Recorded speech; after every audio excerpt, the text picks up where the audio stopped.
And thank you, Lee, right from the beginning. Thank you very much. What a talent. What a beautiful, beautiful soul. Thank you. Friends, delegates, and fellow citizens, I stand before you this evening with a message of confidence, strength, and hope. 4 months from now, we will have an incredible victory, and we will begin the 4 greatest years in the history of our country. Together, we will launch a new era of safety, prosperity, and freedom for citizens of every race, religion, color, and creed. The discord and division in our society must be healed. We must heal it quickly. As Americans, we are bound together by a single fate and a shared destiny. We rise together or we fall apart.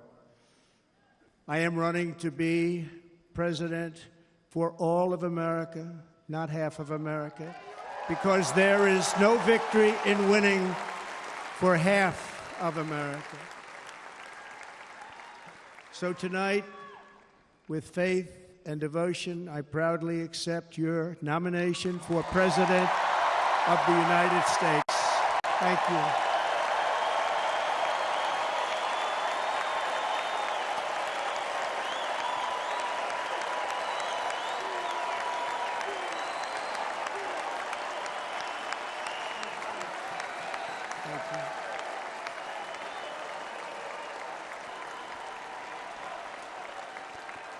Thank you very much.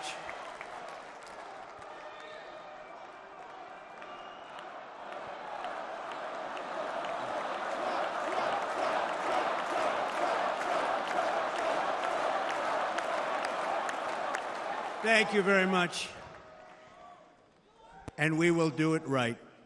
We're going to do it right.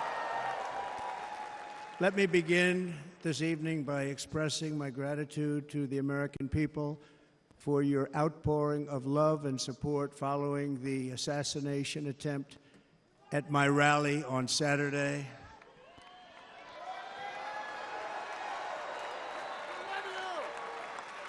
As you already know, the assassin's bullet came within a quarter of an inch of taking my life.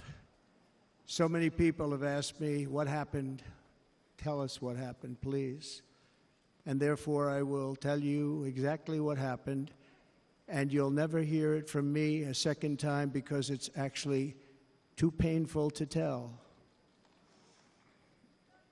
It was a warm, beautiful day in the early evening in Butler Township in the great Commonwealth of Pennsylvania. Music was loudly playing, and the campaign was doing really well. I went to the stage, and the crowd was cheering wildly. Everybody was happy. I began speaking very strongly, powerfully, and happily because I was discussing the great job my administration did on immigration at the southern border. We were very proud of it.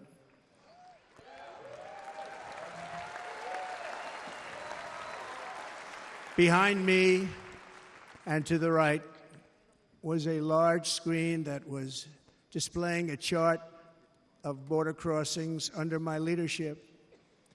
The numbers were absolutely amazing.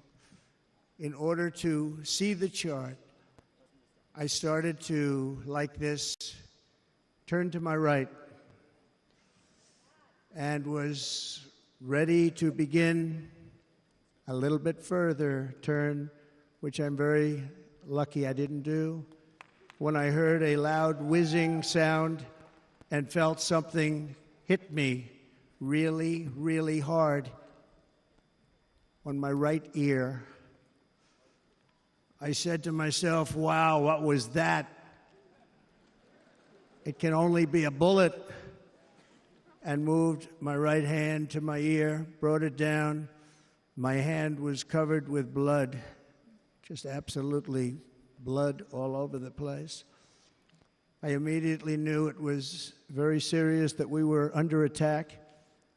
and in one movement proceeded to drop to the ground. Bullets were continuing to fly as very brave Secret Service agents rushed to the stage, and they really did. They rushed to the stage.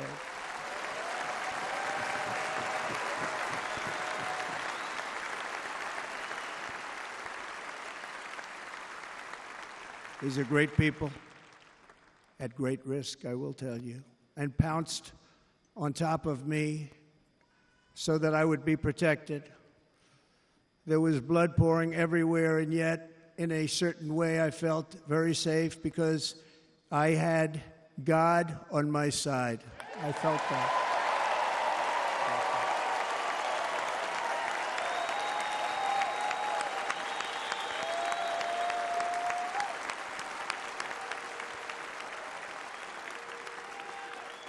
The amazing thing is that prior to the shot, if I had not moved my head at that very last instant, the assassin's bullet would have perfectly hit its mark, and I would not be here tonight. We would not be together. The most incredible aspect of what took place on that terrible evening in the fading sun was actually seen later. In almost all cases, as you probably know, and when even a single bullet is fired, just a single bullet, and we had many bullets that were being fired, crowds run for the exits or stampede, but not in this case. It's very unusual.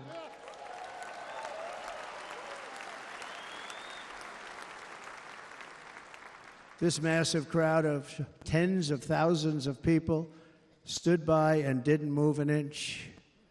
In fact, many of them bravely but automatically stood up looking for where the sniper would be. They knew immediately it was a sniper, and then began pointing at him. You can see that if you look at the group behind me. That was just a small group compared to what was in front. Nobody ran, and by not stampeding, many lives were saved. But that isn't the reason that they didn't move. The reason is that they knew I was in very serious trouble. They saw it. They saw me go down. They saw the blood and thought, actually most did, that I was dead. They knew it was a shot to the head. They saw the blood. And there's an interesting statistic. The ears are the bloodiest part. If something happens with the ears, they bleed more than any other part of the body. For whatever reason, the doctors told me that. I said, why is there so much blood? He said, it's the ears. They bleed more. So we learned something, but this beautiful crowd, they didn't want to leave me. They knew I was in trouble. They didn't want to leave me. And you can see that love written all over their faces. Incredible people. They're incredible people. Bullets were flying over us, yet I felt serene. But now the Secret Service agents were putting themselves in peril. They were in very dangerous territory. Bullets were flying right over them, missing them by a very small amount of inches. And then it all stopped. Our Secret Service sniper, from a much greater distance and with only one bullet used, took the assassin's life, took him out.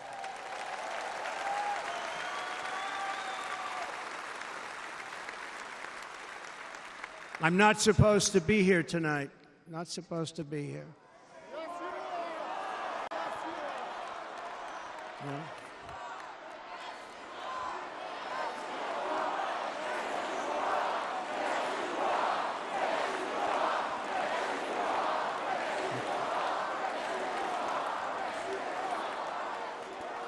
Thank you. But I'm not. And I'll tell you, I stand before you in this arena only by the grace of Almighty God.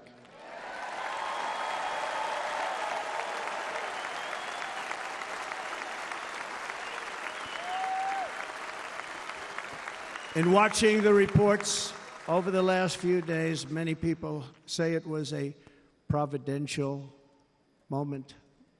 Probably was. When I rose, surrounded by Secret Service, the crowd was confused because they thought I was dead, and there was great, great sorrow. I could see that on their faces as I looked out. They didn't know I was looking out. They thought it was over. But I could see it, and I wanted to do something to let them know I was okay. I raised my right arm, looked at the thousands and thousands of people that were breathlessly waiting, and started shouting, "Fight, fight, fight."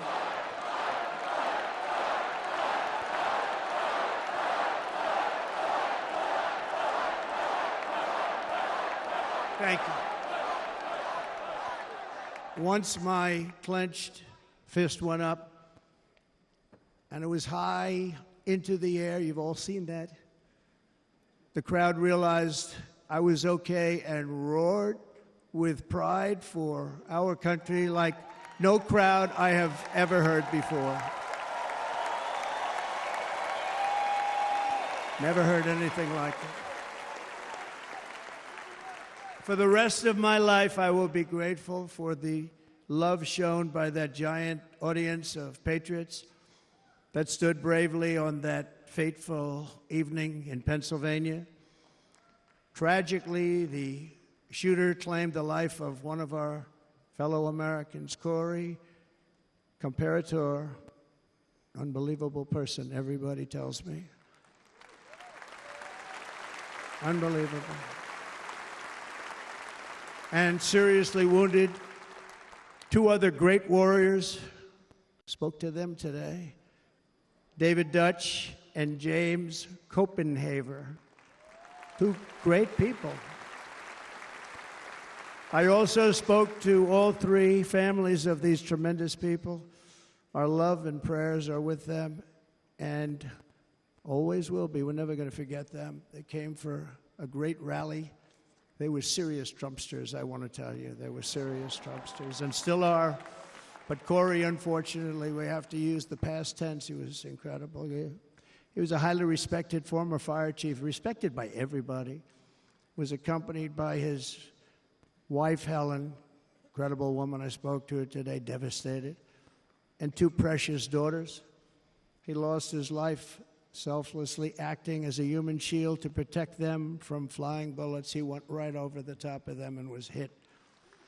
What a fine man he was.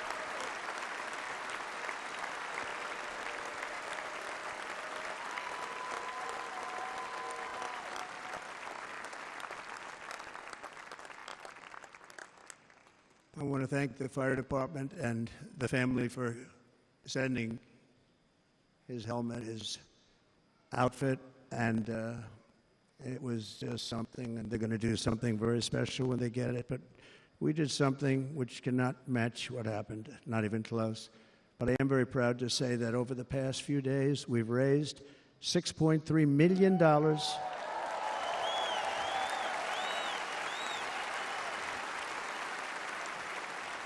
for the families of David, James, and Corey, including from a friend of mine just called up. He sent me a check right here. I just got it. $1 million from Dan Newland. Thank you, Dan. And again, when speaking to the family, I told them, I said, well, I'm going to be sending you a lot of money, but it can't compensate. They all said the same thing. You're right, sir. We appreciate so much what you're doing, but nothing can take the place in the case of Corey. And the other two, by the way, they were very, very seriously injured, but now they're doing very well. They're going to be okay. They're going to be doing very well.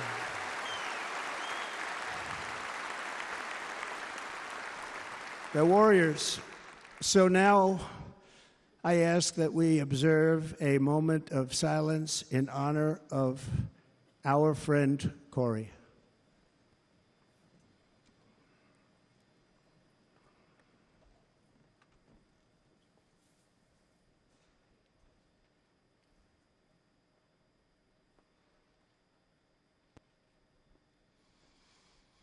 There is no greater love than to lay down one's life for others. This is the spirit that forged America in her darkest hours, and this is the love that will lead America back to the summit of human achievement and greatness. This is what we need. Despite such a heinous attack, we unite this evening more determined than ever. I am more determined than ever, and so are you. So is everybody in this room.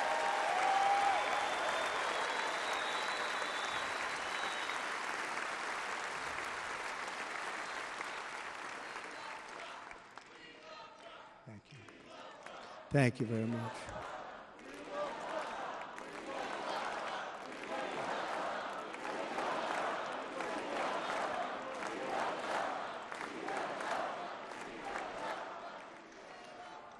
Our resolve is unbroken and our purpose is unchanged to deliver a government that serves the American people better than ever before. Nothing will stop me in this mission because our vision is righteous and our cause is pure. No matter what obstacle comes our way, we will not break, we will not bend, we will not back down, and I will never stop fighting for you, your family, and our magnificent country. Never.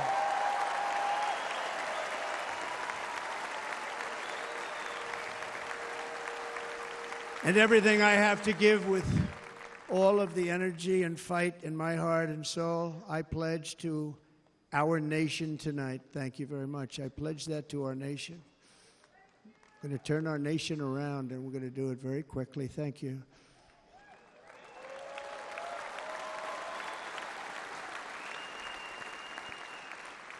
This election should be about the issues facing our country and how to make America successful, safe, free, and great again.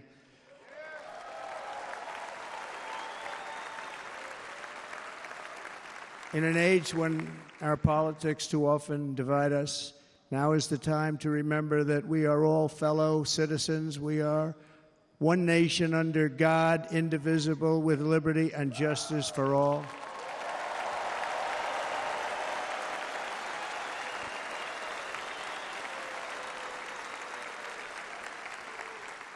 And we must not criminalize dissent or demonize political disagreement, which is what's been happening in our country lately at a level that nobody has ever seen before. In that spirit, the Democrat Party should immediately stop weaponizing the justice system and labeling their political opponent as an enemy of democracy. Especially since that is not true. In fact, I am the one saving democracy for the people of our country.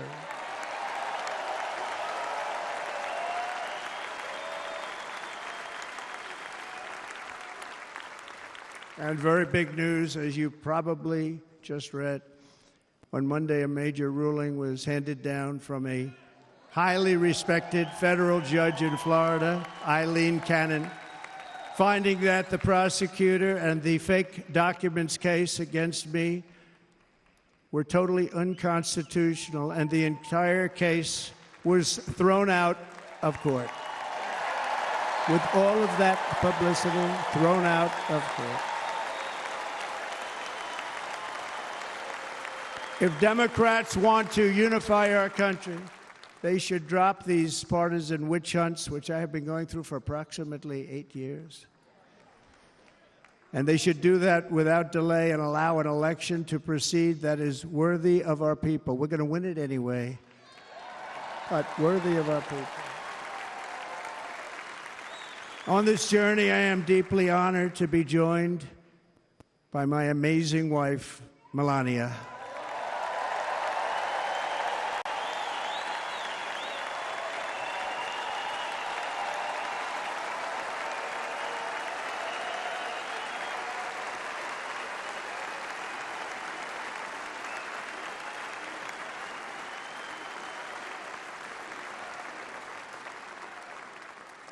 And Melania, thank you very much. You also did something really beautiful, a letter to America calling for national unity, and it really took the Republican Party by surprise. I will tell you, it was beautiful.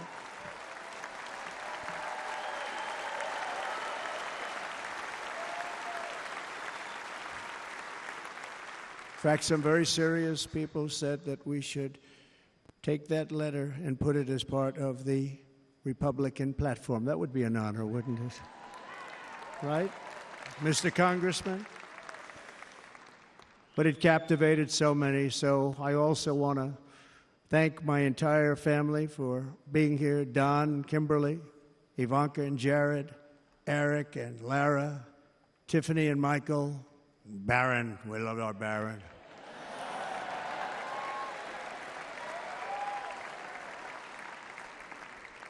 And of course, my 10 wonderful grandchildren. You saw a few of them up there on my lap before.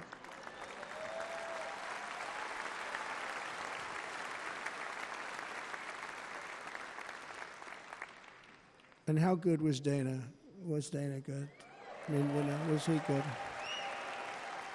He was on probably the only vacation he's had in about, maybe ever, because he works, but about 10 years with his wife, very far away. I won't tell you where, but very, very far away, beautiful place. And my people called, and he said, I won't be able to do it. This is many, many years. I promised my wife I can't do it. And they came in, they said, Dana won't be able to do it, because he was my first, second, and third choice. I said, well, that's too bad, but I understand he's away, and it's good. It's good for him. And that was it. About 30 minutes later, she came back in, sir, Dana just called. He's going to do it. And his wife, she said, you can't turn him down. You just can't do it. You have to go. That's a good wife.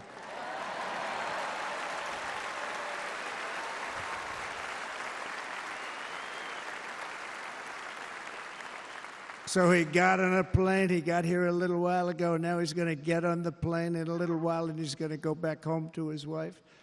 But they're great, and I just want to thank her and him and their whole family, because that's not easy. And Kid Rock, same thing. Called, he said, I want to be a part of it.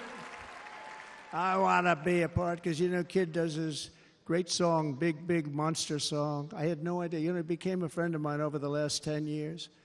And he's amazing. Everyone loves him. I didn't even know how big he was. He has rallies, 35, 40,000 people he gets every time he goes out. I think he's making so much money, he doesn't know what the hell to do with it. You want to know? And then we have my other friend, and I've known him so long, and we took that song, and it was a big success, but we made that. I saw a chart of great songs to America. That was #1 on the chart recently, #1. So that's Lee Greenwood, a very special, beautiful person. He's a beautiful man. But they all wanted to be here. They called. And how about the Hulkster? How good was he? Is he up? Where is he? Boy, oh boy.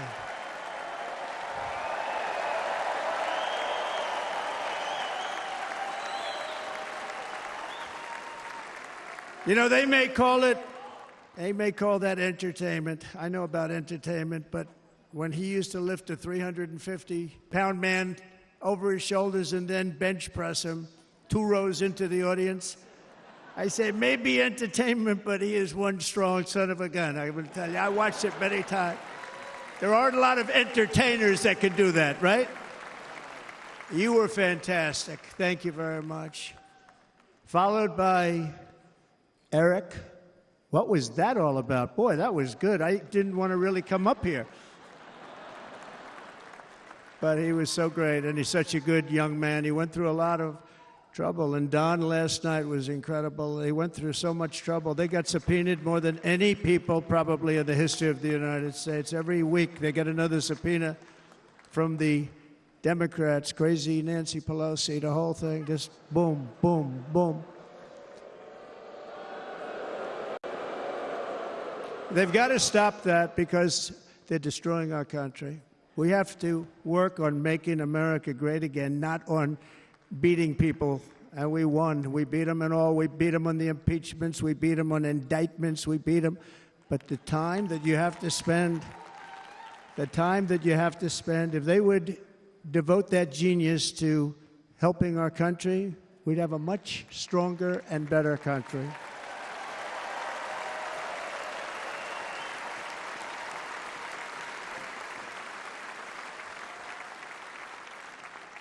And Jason, the biggest star in country music. Jason, thank you for being here.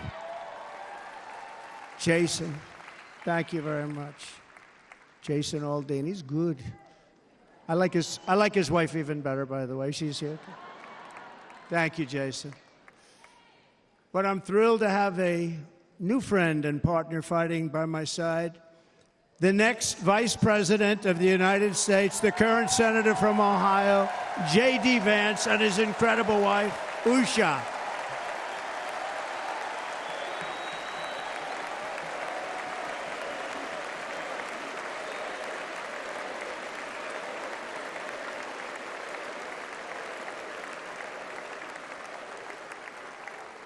He's going to be a great Vice President. He's going to be great. He'll be with this country and with this movement, greatest movement in the history of our country, Make America Great Again.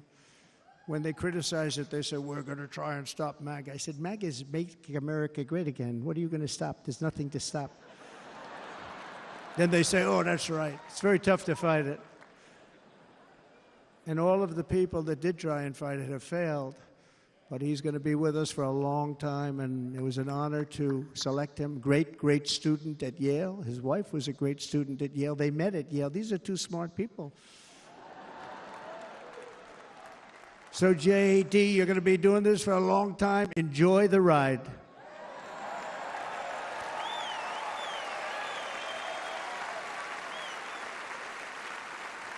And a very special thank you to the extraordinary people of Milwaukee and the great state of... Oh, there they are.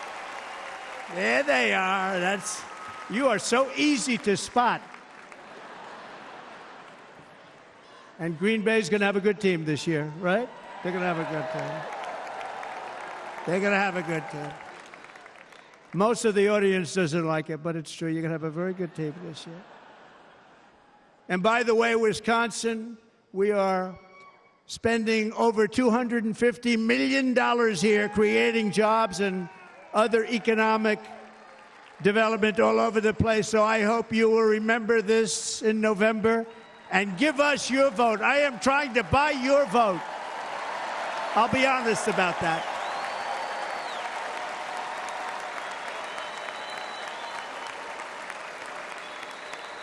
And I promise we will make Wisconsin great again. We're going to make it. Thank you, Mr. Governor. Thank you very much. Thank you. I'm here tonight to lay out a vision for the whole nation, to every citizen, whether you're a young or old man or woman, Democrat, Republican, or independent, black or white, Asian or Hispanic. I extend to you a hand of loyalty and of friendship. Together we will lead America to new heights of greatness like the world has never seen before. We were right there in the first term. We got hit with COVID. We did a great job. Nobody knew what it was, but nobody's ever seen an economy pre-COVID. And then we handed over a stock market that was substantially higher than just prior to COVID. Coming in, did a great job. Never got credit for that. We got credit for the war and defeating ISIS and so many things, the great economy, the biggest tax cuts ever, the biggest regulation cuts ever, the creation of Space Force, the rebuilding of our military. We did so much. We did so much. Right to try. Right to try is a big deal. We got right to try. They were trying to get that for 52 years. Somebody is terminally ill. And hopefully there's nobody in this audience, but it does happen a lot. They're terminally ill and they can't use our new space-age drugs and other things that we are way ahead. We have the greatest doctors in the world, the greatest laboratories in the world, and you can't do it. They've been trying to get that approved for 52 years. Wasn't that easy? The insurance companies didn't want to do it. They didn't want the risk. The labs didn't want to do it because if it didn't work, people are pretty far down the line toward death. They didn't want to do it. The doctors didn't want to have it on their records, so I got everybody into an office. 52 years they tried. Sounds simple, but it's not. And I got them to agree that somebody that needs it will, instead of going to Asia or Europe or someplace, or if you have no money, going home and dying, just die. We got them to sign an agreement, agree to it, where they're not going to sue anybody. They're going to get all of this stuff. They're going to get it really fast. And what's happened is we're saving thousands and thousands of lives. It's incredible. Right to try. It's a great feeling. Under our leadership, the United States will be respected again.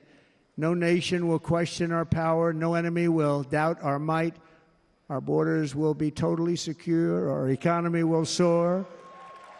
We will return law and order to our streets, patriotism to our schools, and importantly, we will restore peace, stability, and harmony all throughout the world.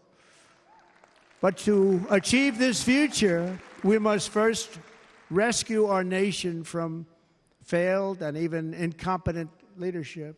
We have totally incompetent leadership. This will be the most important election in the history of our country. Under the current administration, we are indeed a nation in decline. We have an inflation crisis that is making life unaffordable, ravaging the incomes of working and low-income families, and crushing, just simply crushing our people like never before. They've never seen anything like it. We also have an illegal immigration crisis, and it's taking place right now as we sit here in this beautiful arena. It's a massive invasion at our southern border that has spread misery, crime, poverty, disease, and destruction to communities all across our land. Nobody's ever seen anything like it. Then there's an international crisis, the likes of which the world has seldom been part of. Nobody can believe what's happening. War is now raging in Europe and the Middle East. A growing specter of conflict hangs over Taiwan, Korea, the Philippines, and all of Asia. And our planet is teetering on the edge of World War III. And this will be a war like no other war because of weaponry. The weapons are no longer army tanks going back and forth shooting at each other. These weapons are obliteration. It's time for a change. This administration can't come close to solving the problems. We're dealing with very tough, very fierce people. They're fierce people. And we don't have fierce people. We have people that are a lot less than fierce, except when it comes to cheating on elections and a couple of other things. Then they're fierce. Then they're fierce. So tonight, I make this pledge to the great people of America. I will end the devastating inflation crisis immediately, bring down interest rates, and lower the cost of energy. We will drill, baby, drill.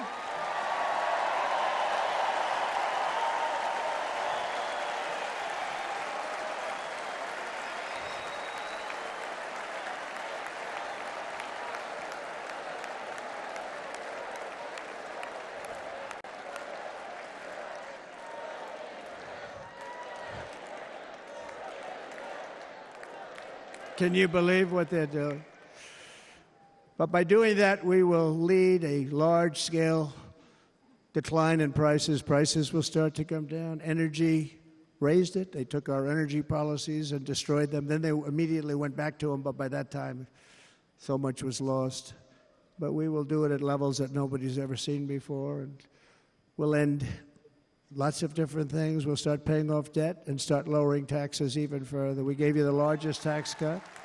We'll do it more.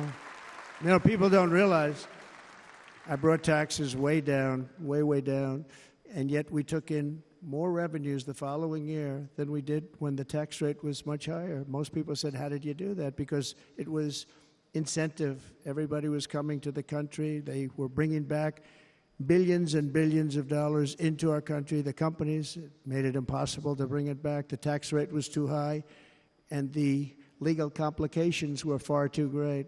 I changed both of them, and hundreds of billions of dollars by Apple and so many other companies were brought back into our nation, and we had an economy the likes of which no nation had ever seen. China, we were beating them at levels that were incredible. And they know it. They know it. We'll do it again, but we'll do it even better. I will end the illegal immigration crisis by closing our border and finishing the wall, most of which I've already built.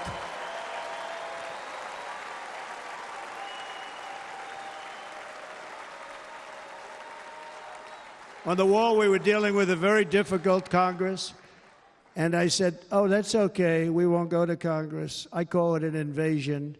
We gave our military almost $800 billion. I said, I'm going to take a little of that money because this is an invasion, and we built, most of the wall is already built, and we built it through using the funds because what's better than that? We have to stop the invasion into our country that's killing hundreds of thousands of people a year. We're not going to let that happen. I will end every single international crisis that the current administration has created, including the horrible war with Russia and Ukraine, which would have never happened if I was president, and the war caused by the attack on Israel, which would have never happened if I was president. Iran was broke. Iran had no money. Now Iran has $250 billion. They made it all over the last 2.5 years. They were broke. I watched the other day on a show called Deface the Nation. Has anyone seen it? And they had a congressman who was a Democrat say, well, whether you like him or not, Iran was broke dealing with Trump. I told China and other countries, if you buy from Iran, we will not let you do any business in this country, and we will put tariffs on every product you do send in of 100% or more. And they said to me, well, I think that's about it. They weren't going to buy any oil. And they were ready to make a deal. Iran was going to make a deal with us. And then we had that horrible, horrible result that we'll never let happen again. The election result, we're never going to let that happen again. They used COVID to cheat. We're never going to let it happen again. And they took off all the sanctions, and they did everything possible for Iran. And now Iran is very close to having a nuclear weapon, which would have never happened. This is a shame what this administration, the damage that this administration has done. And I say it often, if you took the 10 worst presidents in the history of the United States, think of it, the 10 worst, added them up, they will not have done the damage that Biden has done. Only going to use the term once. Biden. I'm not going to use the name anymore, just one time. The damage that he's done to this country is unthinkable. It's unthinkable.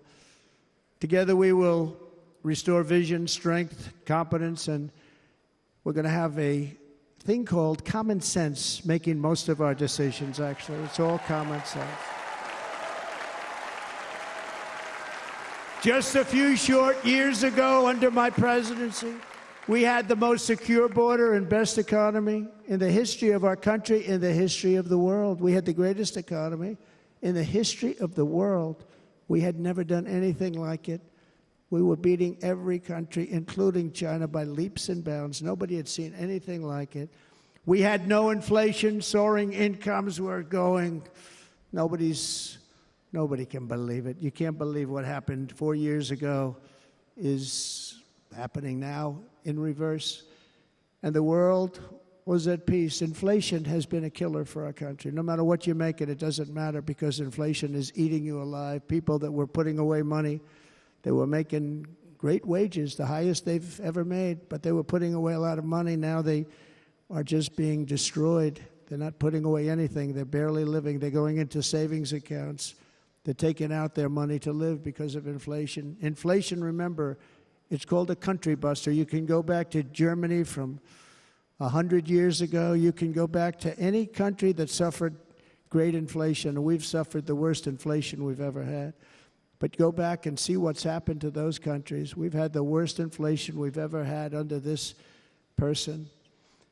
But in less than 4 years, our opponents have turned incredible success into unparalleled tragedy and failure. It's been a tremendous failure. Today, our cities are flooded with illegal aliens. Americans are being squeezed out of the labor force, and their jobs are taken. And by the way, you know who's taking the jobs that are created? 107% of those jobs are taken by illegal aliens. And you know who's being hurt the most by millions of people pouring into our country? The black population and the Hispanic population, because they're taking the jobs from our black population, our Hispanic population, and they're also taking them from unions. The unions are suffering because of it. Thank you. Thank you. I like you too. Thank you very much. Inflation has wiped out the life savings of our citizens and forced the middle class into a state of depression and despair. That's what it is. It's despair and depression. We cannot and will not let this continue. Less than 4 years ago, we were a great nation, and we will soon be a great nation again. We're going to be a great nation again.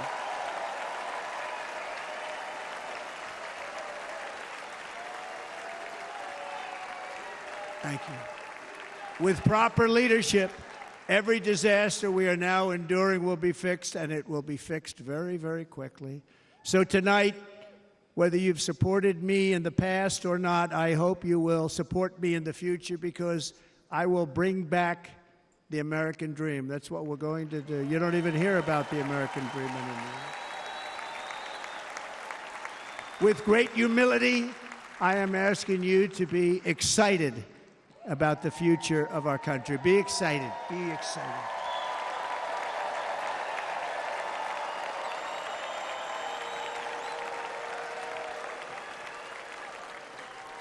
And by the way, the news reports, look at all of those big networks. Look at them. They're all here.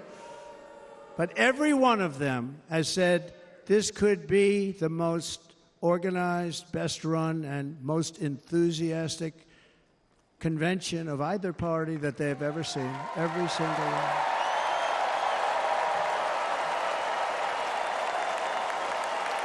And it's true. It's true. And there's love in the room. There's great love in the room.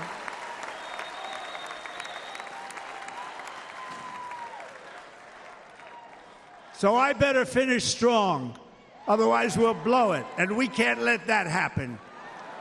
Now, this was great. All of the great people that spoke, and everybody hit a home run. I mean, there's not one that I can think of where I said, oh, gee, that wasn't great. Every single person. I refuse to be the only one. Don't do that to me. They're already getting ready. See, I gave them an idea. Now, this was a great convention. This was, I think we're actually going to go home and miss it. You know, usually with a convention, first of all, look at these crowds. You'd never have this at a convention. Look at these crowds.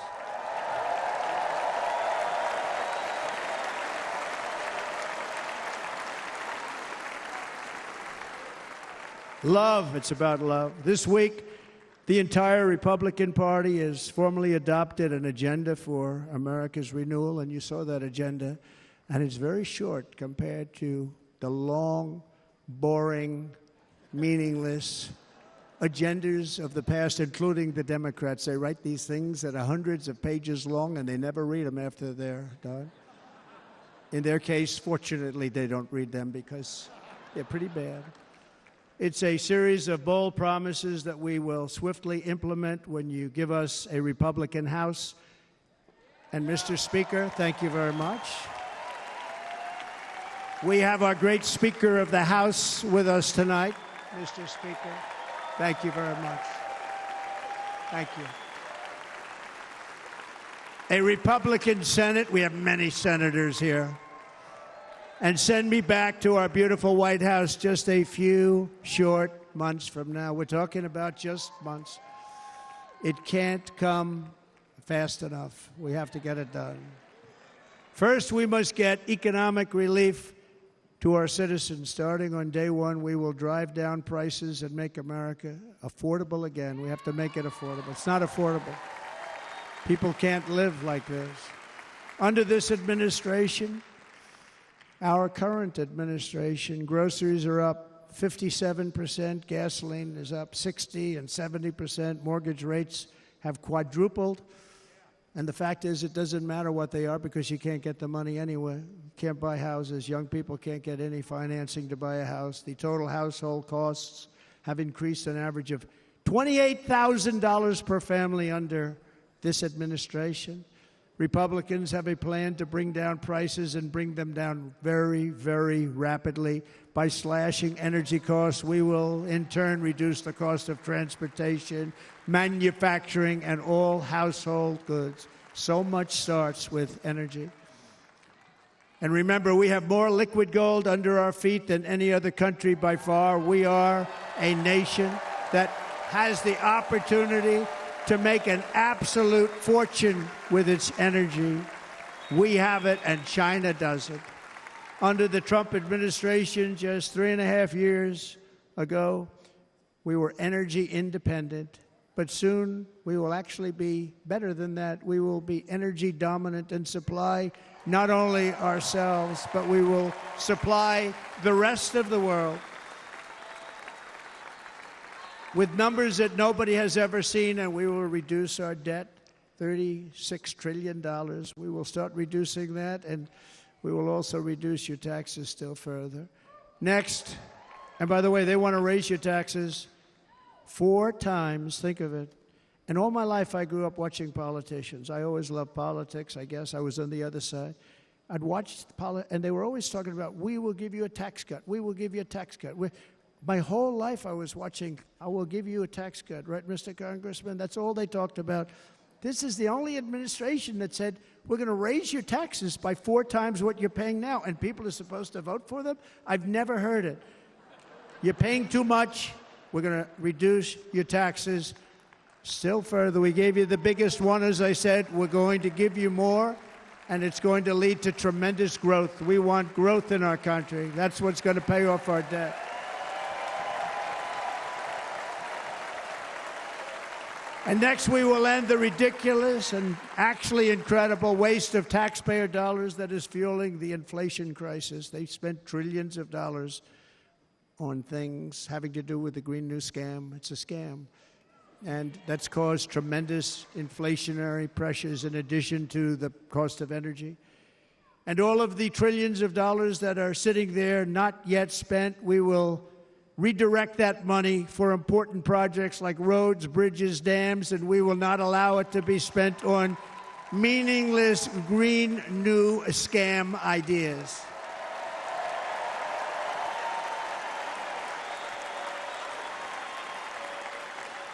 And I will end the electric vehicle mandate on day 1.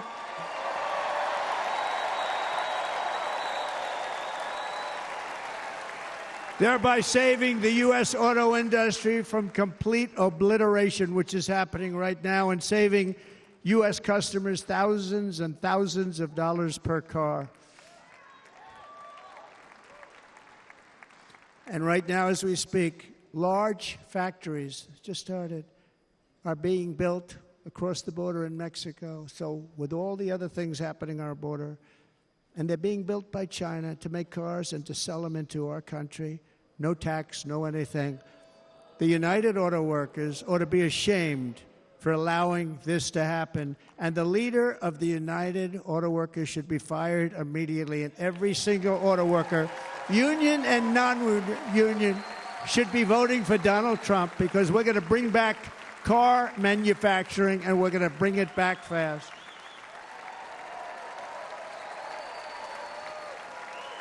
They're building some of the largest auto plants anywhere in the world. Think of it, in the world. We're going to bring it back. We're going to make them. We don't mind that happening, but those plants are going to be built in the United States, and our people are going to man those plants.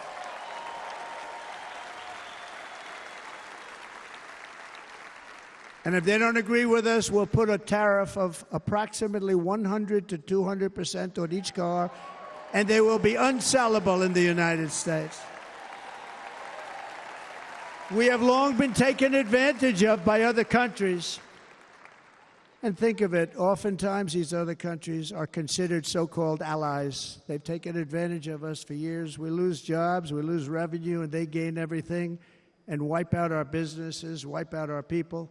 I stopped it for 4 years. I stopped it, and we're really ready to make changes like nobody had seen before. And remember, USMCA, I got rid of NAFTA, the worst trade deal ever made, and replaced it with USMCA, which is, they say, the best trade deal ever made. Actually, probably the best trade deal was the deal I made with China, where they buy $50 billion worth of our product. They were buying nothing. They buy $50 billion worth. They had to. But I don't even talk about it because of COVID. I don't even mention it, frankly, because of what happened with the China virus.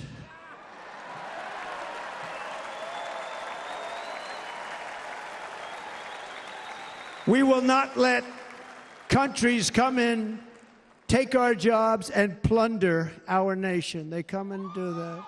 They plunder our nation. The way they will sell their product in America is to build it in America. Very simple. Build it in America and only in America.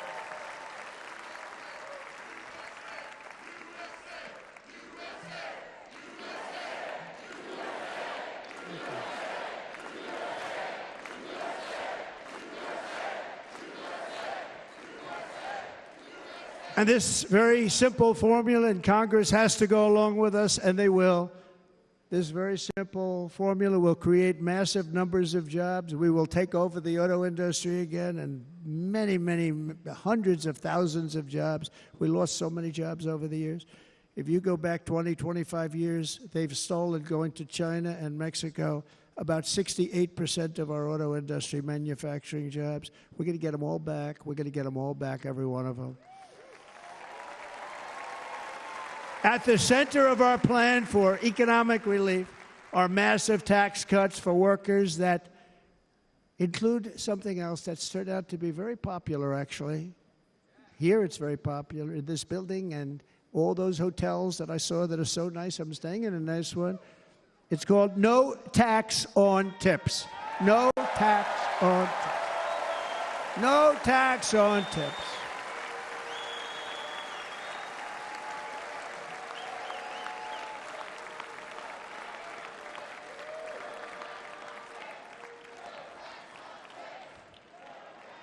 I got that by having dinner recently in Nevada, where we're leading by about 14 points. Hello. I'll see you there very soon, everybody. And we're having dinner at a beautiful restaurant in the Trump building on the Strip, and it's a great building, and the waitress comes over. How's everything going? A really nice person. How's everything? Oh, sir, it's so tough. The government's after me all the time on tips, tips, tips. I said, well, they give you cash. Would they be able to find him? She said, actually, and I didn't know this, she said, very little cash is given. It's all put right on the check. And they come in and they take so much of our money, it's just ridiculous, and they don't believe anything we say. And they've just hired, as you know, 88,000 agents to go after them even more. And I said, this shows the level of my, most people go out, they hire consultants, they pay them millions of dollars. But I said to her, let me just ask you a question. Would you be happy if you had no tax on tips? She said, what a great idea. I got my information from a very smart waitress. That's better than spending millions of dollars. And everybody loves it.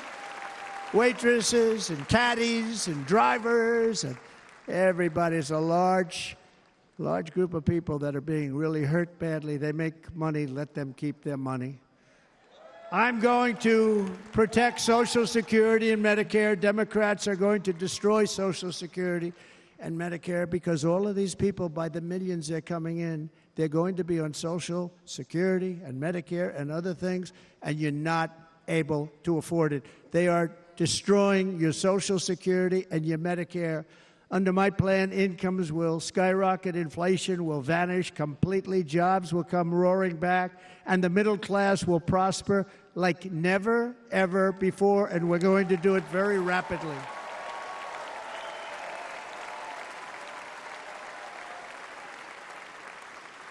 But no hope or dream we have for America can succeed unless we stop the illegal immigrant invasion, the worst that's ever been seen anywhere in the world. There's never been an invasion like this anywhere. Third world countries would fight with sticks and stones not to let this happen. The invasion at our southern border, we will stop it, and we will stop it quickly. You heard Tom Homan yesterday. Tom Homan, put him in charge and just sit back and watch. Brandon Judd, the Border Patrol, he's incredible. These guys, you know, they really, their job is a lot easier if they don't have to do anything, but they want to. They're patriots. Brandon Judd, Border Patrol, ICE. ICE goes out. You have to see what ICE does with MS-13. You have these are probably the worst gang, and ICE goes in there. And I know a lot of people in these rows here, and they're very tough people, but they don't want to do this job. They'll go into a pack of MS-13 killers. They're the worst, probably the worst gangs in the world. We have thousands of them. I moved thousands and thousands out in my 4 years. We moved them out, and it was a pleasure. But ICE would go right into a pack of these killers, and you see fists flying, you see everything flying, and then they take them. They put them in a paddy wagon. They take them back, and they get them out of our country. And the other countries weren't accepting them back, and I called up, and I said, tell them that we're not giving them economic aid anymore. And the next day, I got calls from all of these countries that were terminated. Billions of dollars we spend on economic aid to countries that does us, frankly, no good. And the next day, I was called by everybody. I couldn't take all the calls. Sir, what's the problem? I said, you won't take your killers back that you sent in caravans into America. You won't take them back. Well, sir, if you'd like us to, we would give very serious consideration to doing that. And within 24 hours, they were being taken back. For years and years, when I first came in, they said President Obama tried to get him to go back, and they wouldn't accept him. They'd put planes on the runway so you couldn't leave the plane. They'd close the road so you couldn't take the buses. They'd all have to turn back. As soon as I said no more economic aid of any kind to any country that does that, they called back and they said, sir, it would be our great honor to take MS-13. We love them very much. We love them very much, sir. We'll take them back. At the heart of the Republican platform is our pledge to end this border nightmare and fully restore the sacred and sovereign borders of the United States of America, and we're going to do that on day one.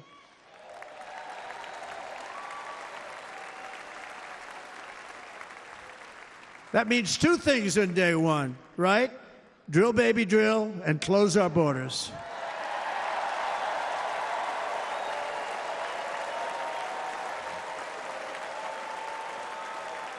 And by the way, and I think everybody as a Republican, as a patriot in this room, and most Democrats, we want people to come into our country, but they have to come into our country legally. Legally. Less than 4 years ago, I handed this administration the strongest border in American history. But you can see on the chart that saved my life, that was the chart that saved my life. I said, look it, I'm so proud of it. I think it's one of the greatest, it was done by the Border Patrol, one of the greatest charts I've ever seen. It showed everything just like that. You know the chart. Oh, there it is. That's pretty good. Wow. Last time I put up that chart, I never really got to look at it. But without that chart, I would not be here today.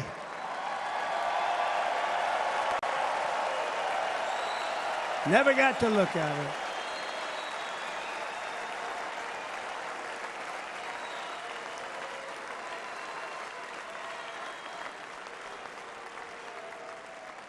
I said, you got to see this chart. I was so proud of it, and by the time I got to there, I never got to see it that day. But I'm seeing it now, and I was very proud. If you look at the arrow on the bottom, that's the lowest level, the one on the bottom, heavy red arrow. That's the lowest level of illegal immigrants ever to come into our country in recorded history, right there. Right there. And that was my last week in office. And then you see what happened after I left. Look at the rest. And if you go out a little bit further, it's getting to be a little bit old, but I love it anyway, right? but you can go much higher with those numbers. Look what happened right after that. The invasion began. We had the opposite. We stopped the invasion, but the invasion that we stopped was peanuts by comparison to what happened after I left. Look at what happened after I left. They took over our country. We ended all catch and release. We shut down asylum fraud. We stopped human trafficking and forged historic agreements to keep illegal aliens on foreign soil. We want them to stay on their soil. Under the Trump administration, if you came in illegally, you were apprehended immediately and you were deported. You went right back. The current administration terminated every single one of those great Trump policies that I put in place to seal the border. I wanted a sealed border. Again, come in, but come in legally. You know how unfair it is? So many people, hundreds of thousands of people, have been working for years to come into our country. And now they see these people pour into our country at levels that are unprecedented. It's so unfair. And we're not going to do it. We're not going to stand for it. They suspended wall construction, ended remain in Mexico. We had a policy, remain in Mexico. You think that was easy to get from the Mexican government? But I said, you must give it to us. If you don't give it to us, there will be repercussions. And they gave it to us. But not easy. Canceled our Safe Third agreements. Demolished Title 42, implemented nationwide catch and release. That's catch and release, where we catch them and release them into our country.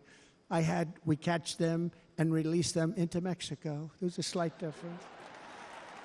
And took 93, this is the previous administration, 93 executive actions to throw open our border to the world. The entire world is pouring into our country because of this very foolish administration. The greatest invasion in history is taking place right here in our country.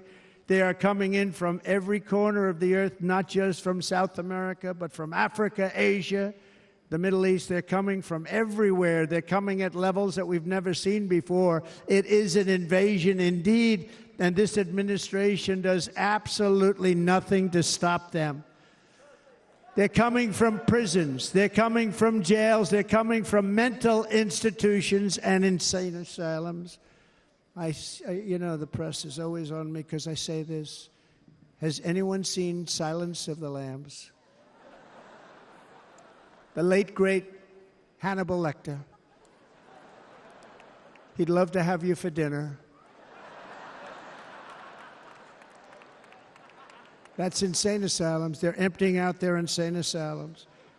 And terrorists are coming in at numbers that we've never seen before. Bad things are going to happen. Meanwhile, our crime rate is going up, while crime statistics all over the world are going down, because they're taking their criminals and they're putting them into our country. A certain country, and I happen to like the president of that country very much, but he's been getting great publicity because he's a wonderful shepherd of the country. He says how well the country's doing because their crime rate is down. And he said he's training all of these rough people. They're rough. He's training them. And I've been reading about this for 2 years. I think, oh, that's wonderful. Let's take a look at it. But then I realized he's not training them. He's sending all of his criminals, his drug dealers, his people that are in jails, he's sending them all to the United States. And he's different in that he doesn't say that. He's trying to convince everybody what a wonderful job he does in running the country. Well, he doesn't do a wonderful job. And by the way, if I ran one of the countries, many countries from all over, I would be worse than any of them. I would have had the place totally emptied out already.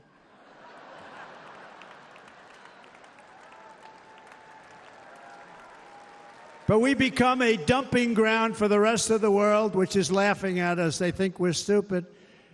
And they can't believe that they're getting away with what they're getting away with, but they're not going to be getting away with it for long. That's what I can tell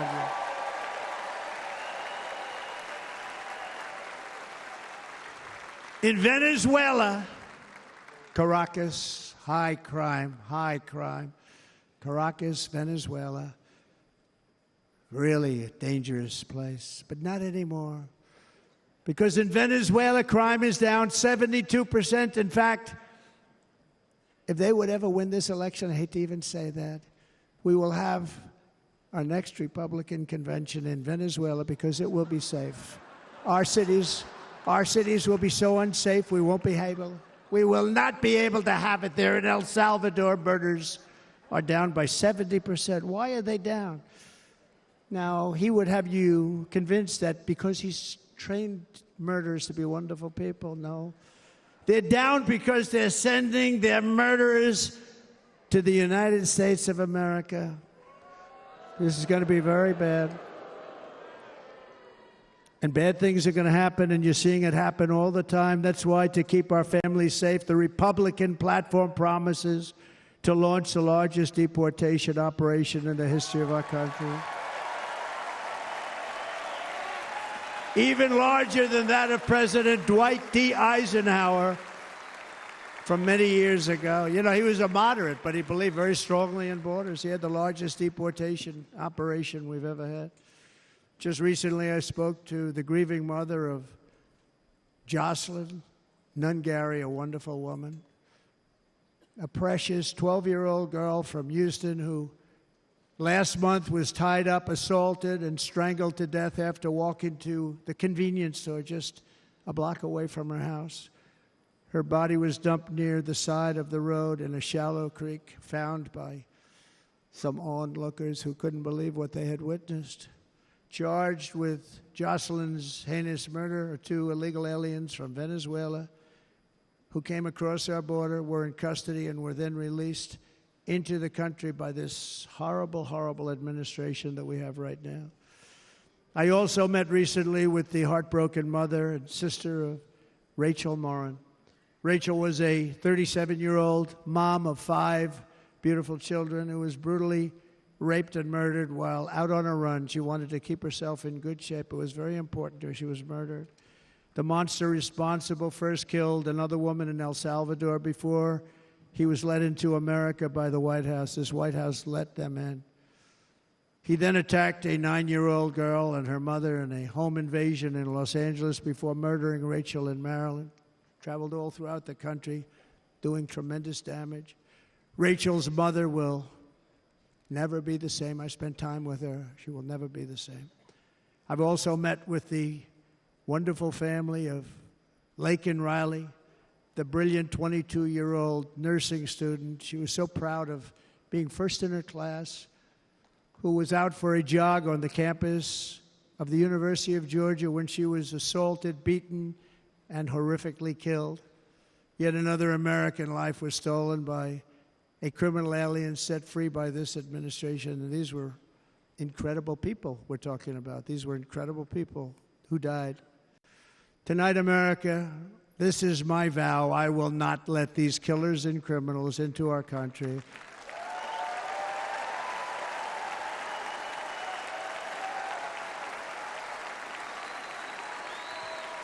I will keep our sons and daughters safe. As we bring security to our streets, we will help bring stability to the world.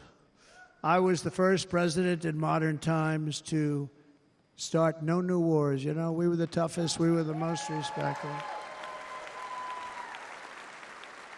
And you saw this. Hungry, strong country, run by a very powerful, tough leader. He's a tough guy. Press doesn't like him because he's tough. And he came out recently. They were asking him at an interview, the whole world is exploding. What's happening? What's going on? Viktor Orban, Prime Minister of Hungary, very tough man.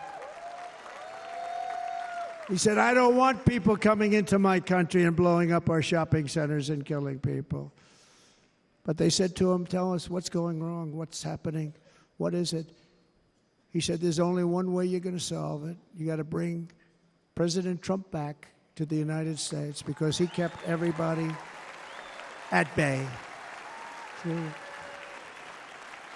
He used a word I wouldn't use because I can't use that word, because you'd say it was braggadocious. The press would say he was a braggart. I'm not a braggart. But Viktor Orban said it. He said Russia was afraid of him. China was afraid of him. Everybody was afraid of him. Nothing was going to happen. The whole world was at peace. And now the world is blowing up around us. All of these things that you read about were not going to happen. Under President Bush, Russia invaded Georgia. Under President Obama, Russia took Crimea. Under the current administration, Russia is after all of Ukraine. Under President Trump, Russia took nothing.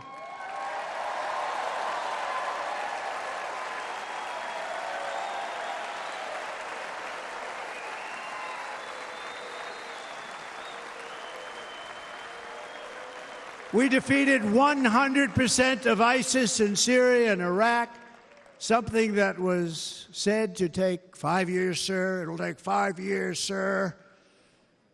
We did it in a matter of a couple of months. We have a great military. Our military is not woke. It's just some of the fools on top that are woke.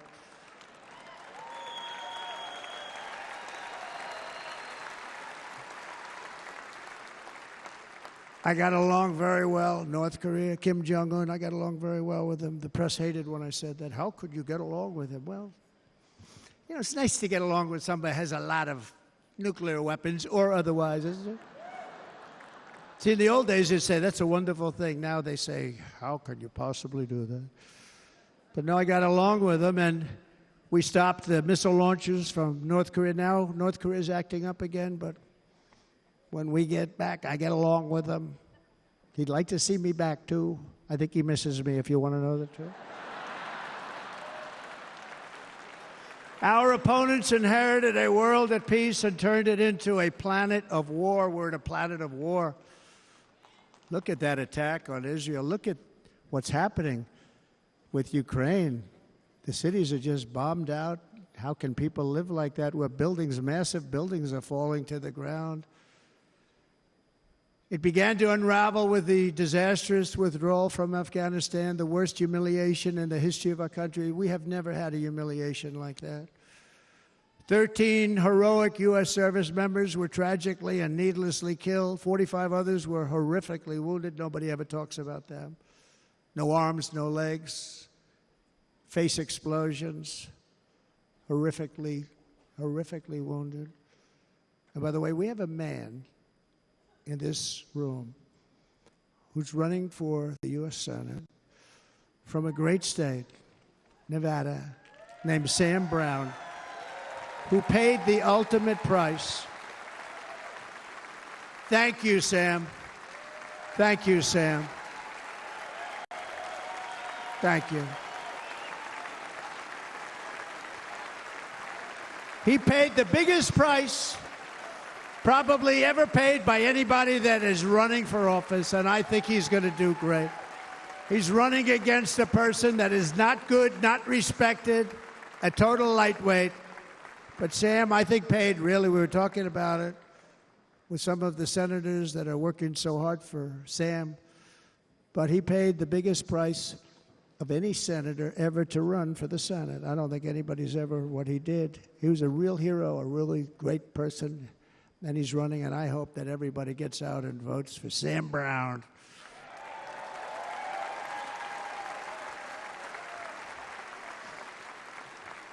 And we also left behind $85 billion worth of military equipment, along with many American citizens were left behind.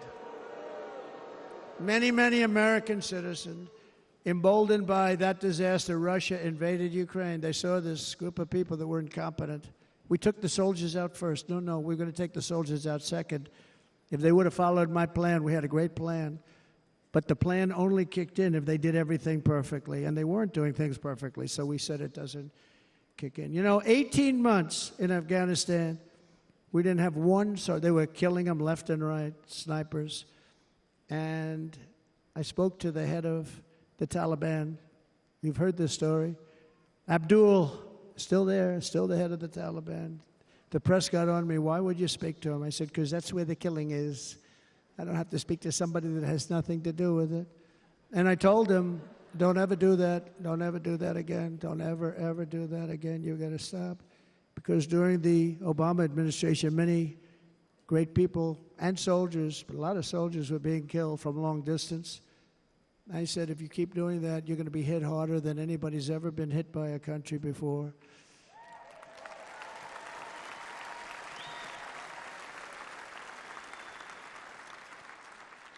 And he said, I understand, Your Excellency. He called me Your Excellency. I wonder if he calls the other guy Your Excellency. I doubt it. The other guy gave him everything. I mean, what kind of a deal was that? He walked out, gave him everything. Do you know that right now Afghanistan is one of the largest sellers of weapons in the world? They're selling the brand new, beautiful weapons that we gave them. But think of it, he actually said to me, but why do you show me a picture of my home? I said, you'll have to ask your people or one of your wives. But he could figure it out. And for 18 months, we had not one attack on an American soldier by the Taliban. 18 months.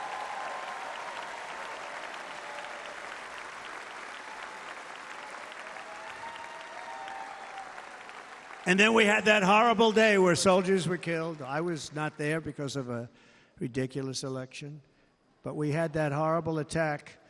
And they also gave up Bagram, one of the biggest bases anywhere in the world, air bases anywhere in the world, the longest runways, most powerful, hardened, thickened runways. We gave it up. And I liked it not because of Afghanistan. I liked it because of China. It's 1 hour away from where China makes their nuclear weapons. And you know who has it now? China has it now. We were keeping that. And now China is likewise circling Taiwan, and Russian warships and nuclear submarines are operating 60 miles off the coast in Cuba. Do you know that? No, the press refuses to write about it. If that were me running this country and we had nuclear submarines in Cuba, I will tell you that headlines every day would be, what's wrong with our president? You don't even hear this. You're not hearing about this. Russia has nuclear submarines and warships 60 miles away, Mr. Congressman, from Miami, by the way, happens to be here. Correct? In Cuba. And that would not be stood for if it were somebody else. They don't want to mention it, but now maybe they will. And the entire world, I tell you this, we want our hostages back, and they better be back before I assume office, or you will be paying a very big price.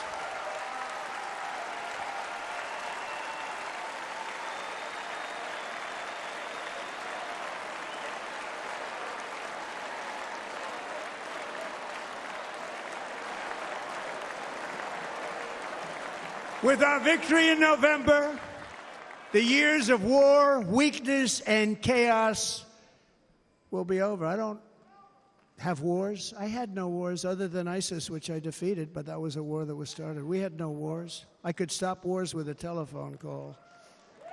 I could stop wars with just a telephone call.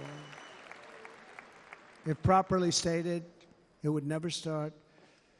We will replenish our military and build an Iron Dome missile defense system to ensure that no enemy can strike our homeland.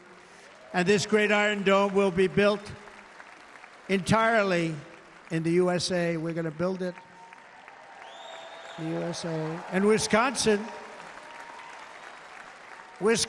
just like I gave you that massive ship contract, and you're doing a very nice job, Governor, right? Thank you, Governor. And they're doing a great job. In fact, I had a little design change, and we gave them a tremendous for essentially what we used to call destroyers. These are now the most beautiful. They look like yachts. I said, we have to take the bow, and we have to make it a little nicer and a little point at the top instead of a flat nose. And the people at the shipyard said, this guy sort of knows what he's doing. We have the most beautiful ships, right, Governor? And everybody's sitting over there. And it was a big contract that everybody wanted. I gave it to Wisconsin, but we're going to have a lot of that built right here in the state of Wisconsin and all other states. Israel has an Iron Dome. They have a missile defense system. 342 missiles were shot into Israel, and only one got through a little bit. It was badly wounded. It fell to the ground, but most of them are. And Ronald Reagan wanted this many years ago, but we really didn't have the technology many years ago. Remember, they called it Starship, spaceship, anything to mock him. But he was a very good president, very, very good. But now we have unbelievable technology. And why should other countries have this and we don't? No, no, we're going to build an iron dome over our country, and we're going to be sure that nothing can come and harm our people. And again, from an economic development standpoint, we're going to make it all right here. No more sending it out to other countries in order to help. It's America first. America first. We will unleash the power of American innovation. And as we do, we will soon be on the verge of finding the cures to cancer, Alzheimer's disease, and many other diseases. We're going to get to the bottom of it. You remember this gentleman that I don't want to mention other than one time I had to, because when you say the 10 worst, I had to do it. I didn't want anybody to be confused. But this man said, we're going to find a cure to cancer. Nothing happened. We're going to get to the cure for cancer and Alzheimer's and so many other things. We're so close to doing something great.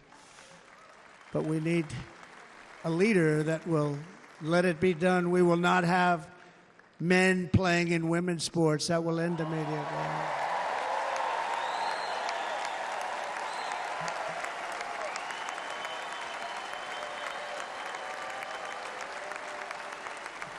And we will restore and renovate our nation's once great cities, making them safe, clean, and beautiful again. And that includes our nation's capital, which is a horrible killing field. So many things. They leave from Wisconsin, they go to look at the Washington Monument, they end up getting stabbed, killed, or shot. We will be very soon very proud of our capital, again, Washington, D.C.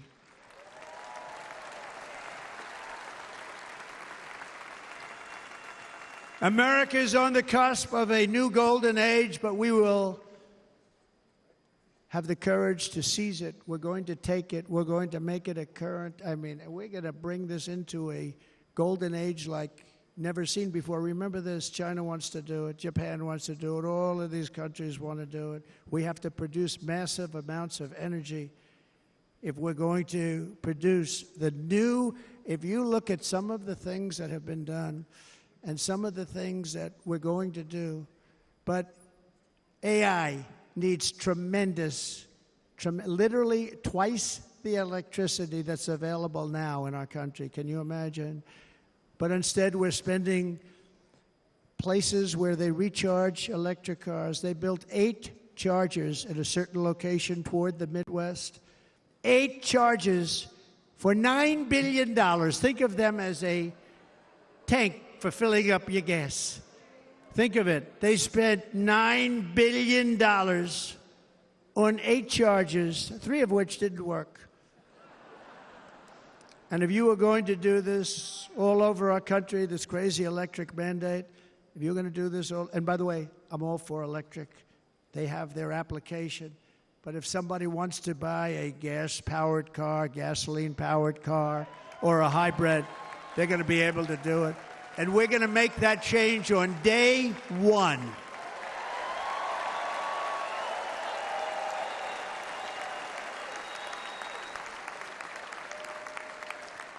So to conclude, just a few short days ago, my journey with you nearly ended. We know that. And yet, here we are tonight, all gathered together, talking about the future, promise, and a total renewal of a thing we love very much. It's called America. We live in a world of miracles. None of us knows God's plan or where life's adventure will take us. I want to thank Franklin Graham for being here tonight. He's an outstanding man. He wrote me a note recently. I have a lot of respect for him. Sir, I love your storytelling. I think it's great in front of these big rallies. But, sir, please do me one favor. It won't make any difference. Please don't use any foul language. I was a little embarrassed. He said, it won't make any difference. Actually, it does. The story's not quite as good, but I've been very good. The story is not quite as good, to be honest. I've got to have a little talk with Franklin, but he was great. He's a great gentleman. His father was so incredible, Billy Graham. My father used to love taking me to see Billy Graham. My father would take me to see Billy Graham at Yankee Stadium. He had the biggest rallies you've ever seen. He was a good rally guy, too. But he'd get up, and he was a fantastic guy. My father loved Billy Graham. But I love Franklin Graham. I think Franklin's been fantastic, and I'm working so hard to adhere to his note to me. I'm working hard on it, Franklin. But if the events of last Saturday make anything clear, it is that every single moment we have on earth is a gift from God.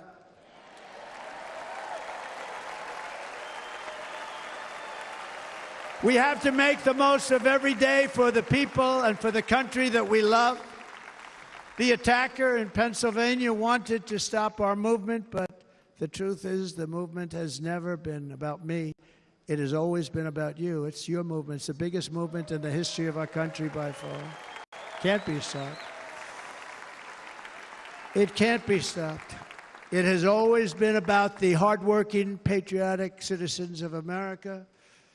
For too long, our nation has settled for too little. We settled for too little. We've given everything to other nations, to other people. You have been told to lower your expectations and to accept less for your families. I am here tonight with the opposite message. Your expectations are not big enough. They're not big enough. It is time to start expecting and demanding the best leadership in the world, leadership that is bold, dynamic, relentless, and fearless. We can do that. We are Americans. Ambition is our heritage. Greatness is our birthright.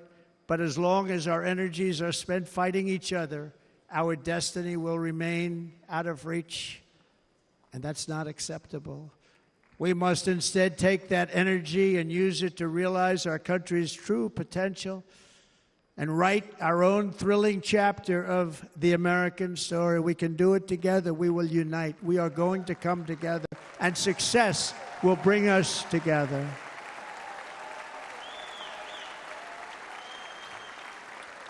It is a story of love, sacrifice, and so many other things.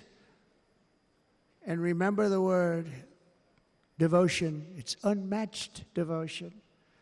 Our American ancestors crossed the Delaware, survived the icy winter at Valley Forge, and defeated a mighty empire to establish our cherished republic. They fought so hard, they lost so many. They pushed thousands and thousands of miles across a dangerous frontier, taming the wilderness to build a life and a magnificent home for their family. They packed their families into covered wagons, trekked across hazardous trails, scaled towering mountains, and braved rivers and rapids to stake their claim on the wide-open, new, and very beautiful frontier. When our way of life was threatened, American patriots marched onto the battlefield, raced into enemy strongholds, and stared down death and stared down those enemies to keep alive the flame of freedom. At Yorktown, Gettysburg, and Midway, they joined the roll call of immortal heroes. So many heroes, so many great, great people. And we have to cherish those people. We can't forget those people. We have to cherish those people.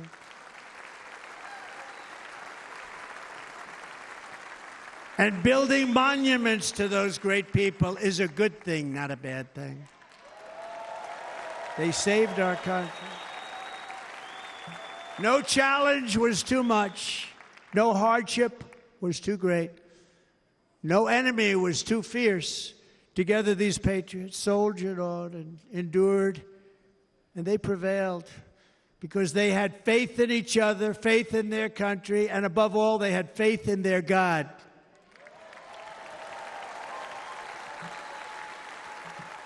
Just like our ancestors, we must now come together, rise above past differences. Any disagreements have to be put aside and go forward, united as one people, one nation, pledging allegiance to one great, beautiful, I think it's so beautiful, American flag.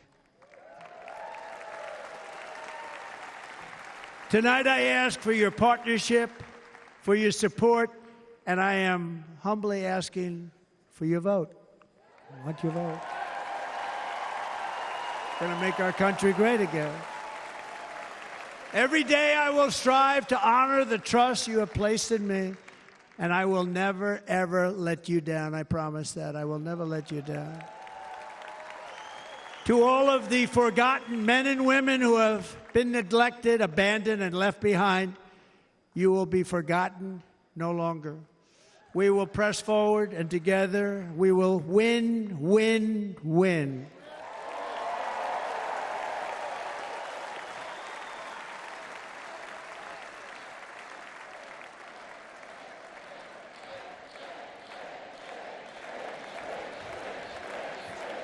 Win, win, win, win, win, win. Nothing will sway us, nothing will slow us, and no one will ever stop us. No matter what dangers come our way, no matter what obstacles lie in our path, we will keep striving toward our shared and glorious destiny, and we will not fail. We will not fail. Together we will save this country, we will restore the republic, and we will usher in the rich and wonderful tomorrows that our people so truly deserve. America's future will be bigger, better, bolder, brighter, happier, stronger, freer, greater, and more united than ever before.